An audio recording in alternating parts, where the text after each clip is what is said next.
Pilipinas, ito ang ating latest, no? Medyo mahirap makakonekta sa live. Nagkakaroon tayo ng problema sa internet connection.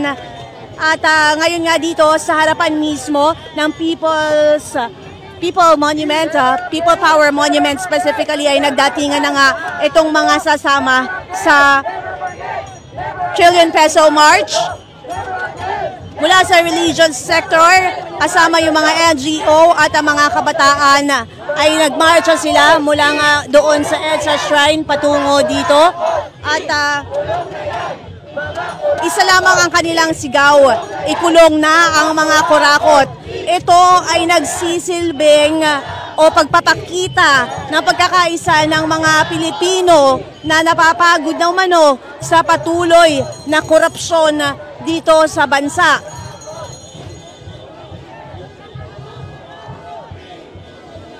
Iba-iba yung kanilang mga sigaw, iba-iba yung kanilang mga hinaing, ngunit pare-parehas lamang ang patutunguhan. Ito ay matigil nga yung korupsyon. Yung ilan sa kanila sinasabi palitan yung mga politiko, yung iba naman sa kanila ay tama na nga itong pagpapahirap sa mga taxpayers na patuloy na kumakayod at binabayaran ng buwis, ngunit isinusuot lamang sa bulsa umano ng mga politiko.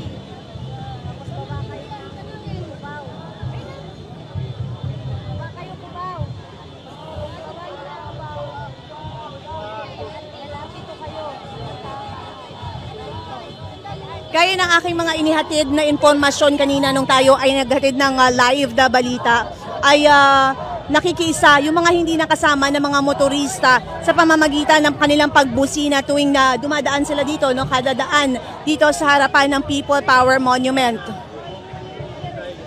Again, inaasahan ang nasa 30,000 individuals na darating ngayon dito at makikiisa dito sa kilos protesta.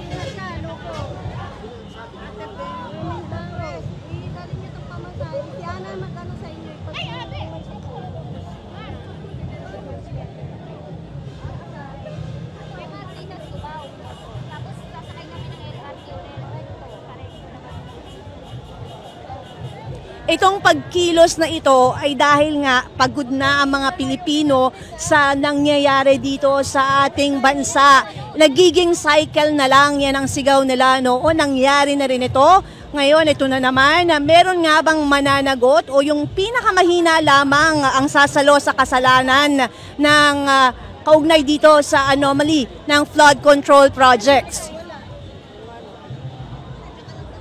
Ilan pa sa ating nakuhang impormasyon na maliban sa flood control projects anomaly ay may iba pang pamamaraan ng korupsyon na isinasagawa sa gobyerno.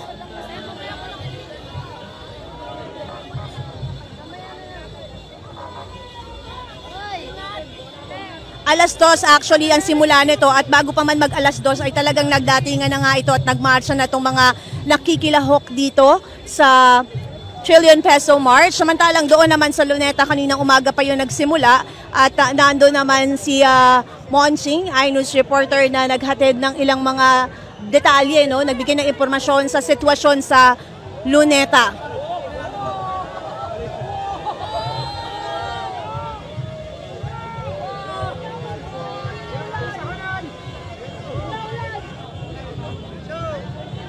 Napansin din natin itong mga motorista na bumubusina kanina, maging yung mga sasakyan ng mula sa national government agencies ay nakikiisa sa pagbusina. Ang sabi, ang panawagan ng nakalagay dun sa mga placard na nakita natin, no, sa mga tarpaulin, kung ikaw nga ay nagbayad ng buwis,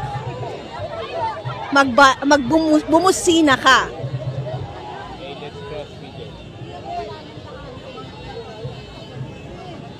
Patuloy pa rin naman yung investigasyon. Actually, last week, nagkaroon pa nga ng investigasyon sa Senado. Nagkaroon din ng congressional hearings do sa Congress. Ipinatawag din yung mga involved sa flood control projects.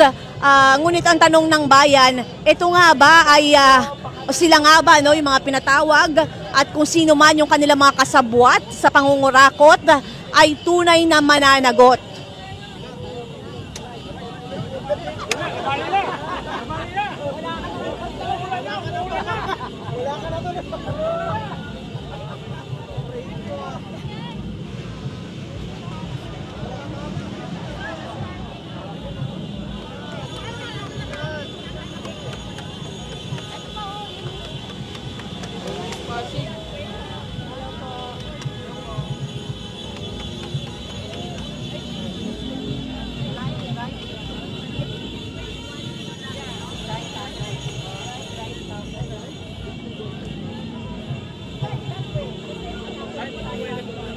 Again, 30,000 individuals are expected to join the trillion peso march. 9,000 estimate of policemen ang dineploy umano ng ng Philippine National Police at hanggang alas 6 lang maaaring isagawa itong kilos protesta na ito.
Magbibigay lang tayo ng konting political backdrop, no? Si Pangulong Ferdinand Marcos Jr. nag-anunsyo siya noon, 'di ba, ng independent probe ng flood control corruption. Sabi niya nga, no one will be spared at kinansela ang lahat ng 2026 flood control projects habang nire-allocate ang pondo sa ibang sektor.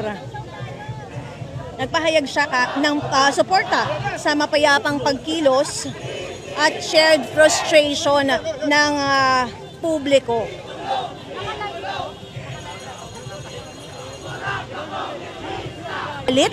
Napapagod na ang mga Pilipino sa paulit-ulit na anomalya, corruption, at ang panawagan nila ay matigil na ito, palitan na ang nakaupo sa gobyerno, tanggalin na ang mga kongrap at tuldukan na ang korupsyon.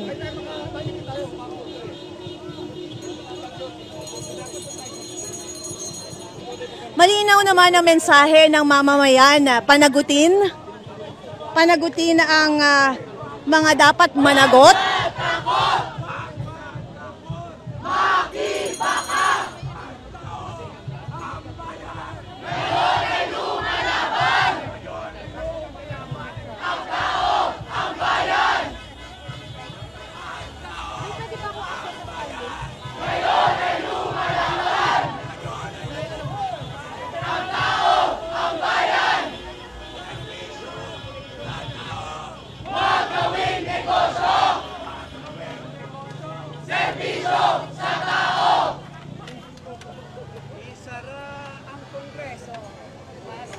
Lumahok dito ang iba't ibang universities, iba't ibang mga kolehiyo, iba't ibang paaralan. Gaya ng aking binanggit kanina, malaki ang partisipasyon ng kabataan. Mga kurakot, kulong na yan! Mga kurakot, kulong na yan! Mga kurakot, kulong na yan! Mga kurakot, kulong na yan! Mga kurakot, kulong na yan! Mga kurakot, kulong na yan! Mga kurakot, kulong na yan! Mga kurakot! Ngayon!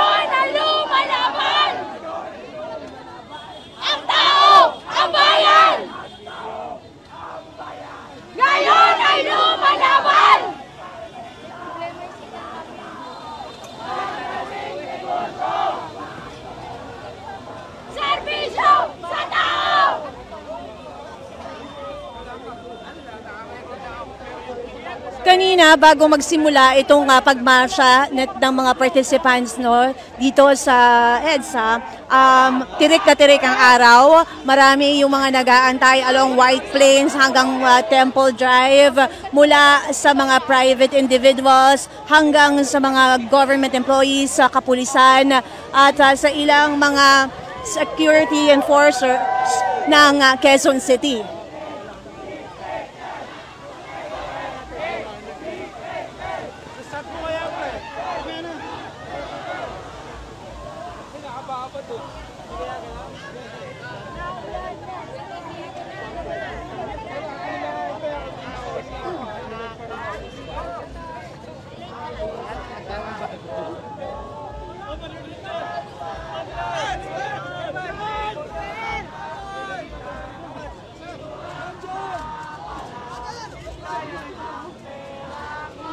Ilan naman sa mga sigaw nila ay panagutin si Marcos at singilin din si Duterte.